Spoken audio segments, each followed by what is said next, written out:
Hey guys, welcome back to my YouTube channel. Today we are heading towards our next chapter, that is adverb. First of all, we'll get to know that what is adverb actually.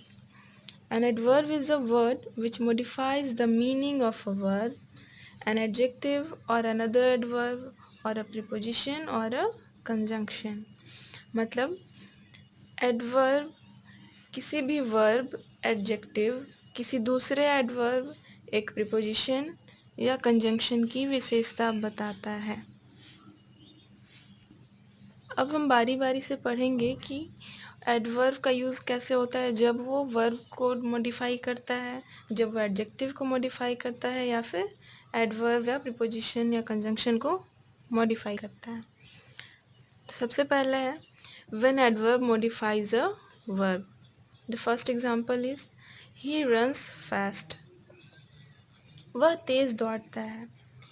यहाँ पे fast runs की विशेषता बता रहा है। What is the actually movement of the guy who is running? It is fast. So adverb is modifying the word run. The next one is से speaks clearly. वह साफ बोलती है। यहाँ क्लियरली स्पीक्स की विशेषता बता रहा है। इसी तरह से हम जब भी वर्ब का मॉडिफाई करने वाला एडवर्ब यूज़ करते हैं तो कुछ इस तरह का स्ट्रक्चर होता है। Next one is when adverb modifies an adjective. Example, you are absolutely right. यहाँ पर राइट एक एडजेक्टिव है और एब्सोल्युटली एक एडवर्ब है। आप पूरी तरह से सही हो तो एब्सोल्युटली राइट का विशेषता बता रहा है। ठीक है। Next one is she is a very good girl. वह एक बहुत अच्छी लड़की है। वह कैसी लड़की है? तो वह बहुत अच्छी लड़की है। गुड एडजेक्टिव है जो कि गर्ल को डिफाइन कर रहा है, गर्ल की विशेषता बता रहा है। और गुड की भी विशेषता बताने वाला यहाँ पे वेरी है adverb. Clear? Next one is when adverb modifies another adverb. Adverb मतलब कि क्रिया विशेषण, ये दूसरे क्रिया विशेषण की भी विशेषता को बताता है। For example, she writes very carefully. वह बड़े ही सावधानी से लिखती है। यहाँ केयरफुली भी एक एडवर्ब है और वेरी भी एक एडवर्ब है। केयरफुली को डिफाइन कर रहा है क्या? Very. Next one is you can run very fast. तुम बहुत तेज़ दौड़ सकते हो। यहाँ पे फास्ट भी एक एडवर्ब है और वेरी भी एक एडवर्ब है। तो फास्ट को यहाँ पे मॉडिफाई करने वाला वेरी है, मतलब फास्ट की विशेषता वेरी बता रहा है। फास्ट तो है ही यू का विशेषता बताने वाला, लेकिन यहाँ एडवर्ब की विशेषता भी एक और एडवर्ब बता रहा है, ऐसा भी केस होता है। Next one is modifies a preposition. Example, the bird flu exactly over his head. पक्षी उसके सिर के ऊपर से उड़ गई। यहाँ पे एग्जैक्टली एक एडवर्ब है और ओवर एक प्रीपोजिशन है। ओवर को मॉडिफाई करने वाला यहाँ पे एग्जैक्टली है। Okay. Next one is when it modifies a conjunction. अब यहाँ पे एग्जांपल है, he killed her simply because she had refuse to marry him. उसने उसे मार दिया क्योंकि उसने उससे शादी करने से मना कर दिया था। It was just a simple reason, she refuse to marry him, that's why he killed her. So conjunction है बिकॉज, जो कि दो सेंटेंसेस को जोड़ता है। आप जानते होंगे कि conjunction is a word which connects और जॉइंस टू सेंटेंसेस टुगेदर। और यहाँ पे सिंपली एक एडवर्ब है जो कि बिकॉज की विशेषता बता रहा है, उसको मॉडिफाई कर रहा है।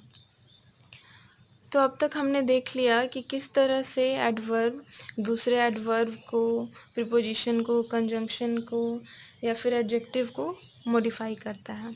आगे हम पढ़ेंगे काइंड्स ऑफ वर्ब के बारे में, एडवर्ब के बारे में।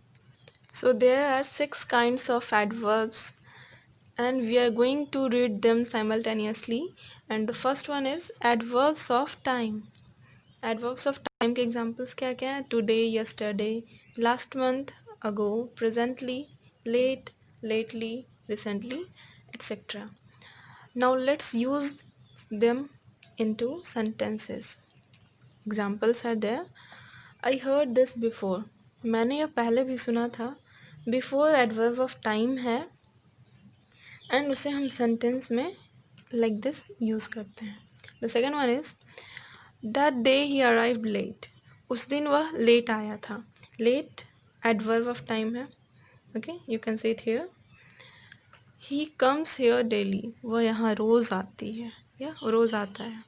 डेली ये भी एडवर्ब ऑफ टाइम है. फोर, द एंड सून केम.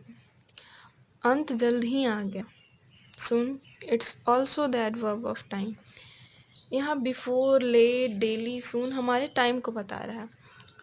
ये टाइम को रिप्रेजेंट करने वाले कुछ वर्ड्स हैं जो कि एडवर्ब ऑफ टाइम के अंदर आते हैं और हम लोग इस तरह से उनका सेंटेंसेस में यूज़ करते हैं.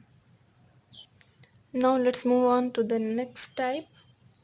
This is adverbs of number और frequency. So once, twice, thrice, seldom, never, always, really, rarely, etc. are the examples of adverbs of number or frequency. Now let's use some of the words given above in the sentences. I have told you twice. मैंने तुम्हें 2 बार कहा. Twice adverb of number है. हमने 2 बार कहा. 2, it's number, it's countable, you can easily understand it, and we use that in sentence like this. The second one is he seldom comes here. वह शायद ही कभी यहाँ आता है. it's ये है adverb of frequency.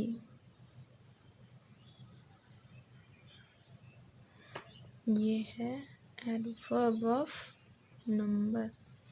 Got it? जब भी हम कहते हैं once, twice, thrice, ये सारे adverb of numbers में आते हैं.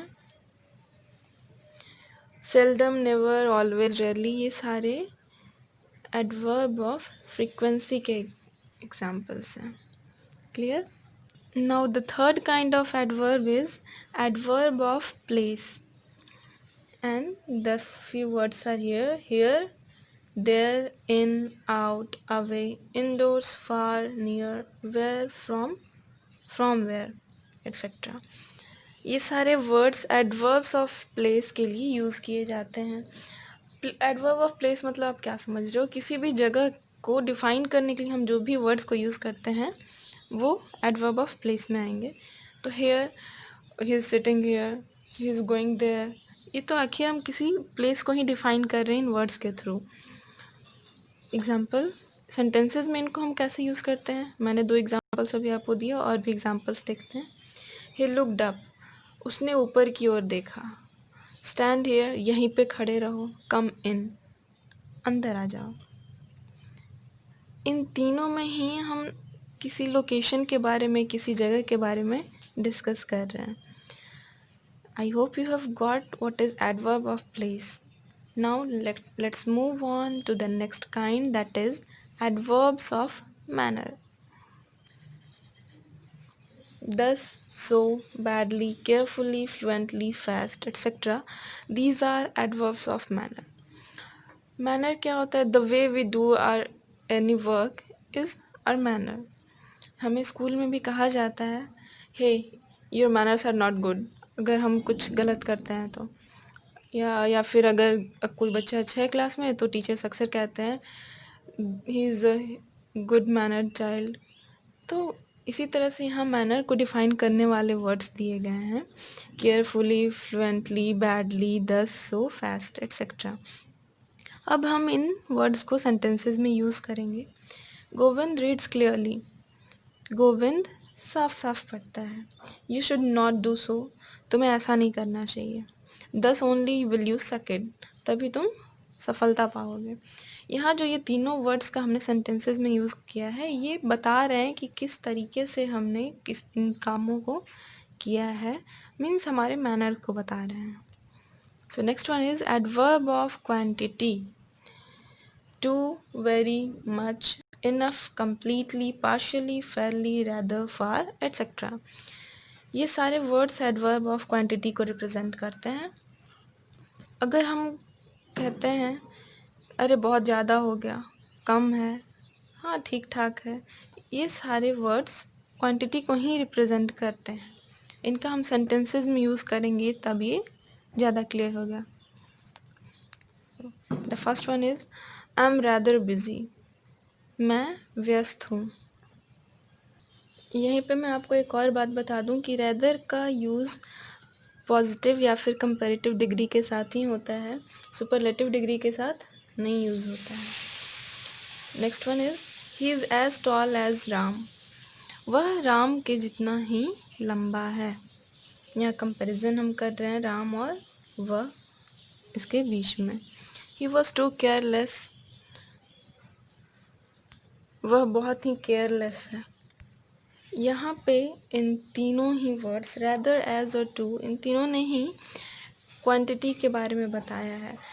चाहे हो ये ही और रामा के बीच का कंपैरिजन, ये भी उनके बीच के क्वालिटीज़ या की क्वांटिटी है। वह बिज़ी है, वह शायद बिज़ी है, रैदर बिज़ी। यहाँ रैदर भी क्वांटिटी को रिप्रेजेंट कर रहा है और बिज़ी पॉजिटिव है, पॉजिटिव डिग्री। फिर इनफ का यूज़ अगर करते हैं, he is intelligent enough to understand it, वह इतना इंटेलिजेंट है कि इस बात को वो समझ सकता है।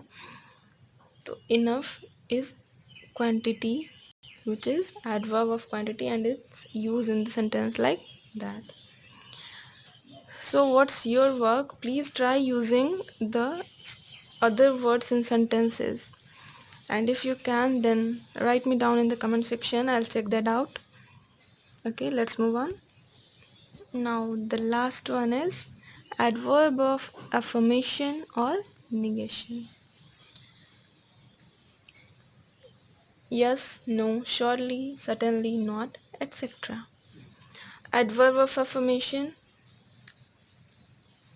means yes, surely, certainly. Negation means हमें पता चल रहा है negation word से ही कि हम मना कर रहे हैं किसी चीज़ के लिए। Negation means to reject. Okay, यहाँ no, not, these are adverb of negation. So now let's move on to using them in the sentences. The first one is surely you are mistaken. हाँ तुम you are mistaken, यहाँ पे surely it is adverb of affirmation. Next one is I do not know him, not adverb of negation. Okay, मैं उसे नहीं जानता हूँ, यहाँ पे हमने not को adverb of negation के रूप में यूज़ किया है. The next one is he certainly went. यहाँ पे surely, not, certainly, इन तीनों ने adverb of affirmation या फिर negation को represent किया है. हम लोग affirmative sentence पढ़ते हैं, those are the simple sentences, and the negative sentences भी पढ़ते हैं जिनमें कि not का यूज़ होता है या फिर no का यूज़ होता है. तो यही affirmative sentences या फिर negative sentences को ध्यान में रखते हुए हम यहाँ adverb of affirmation या negation easily बना सकते हैं. आई होप आपको ये वीडियो अच्छा लगा हो. अगर आपको अच्छा लगा हो then please like, comment, subscribe and share to my YouTube channel. Thank you.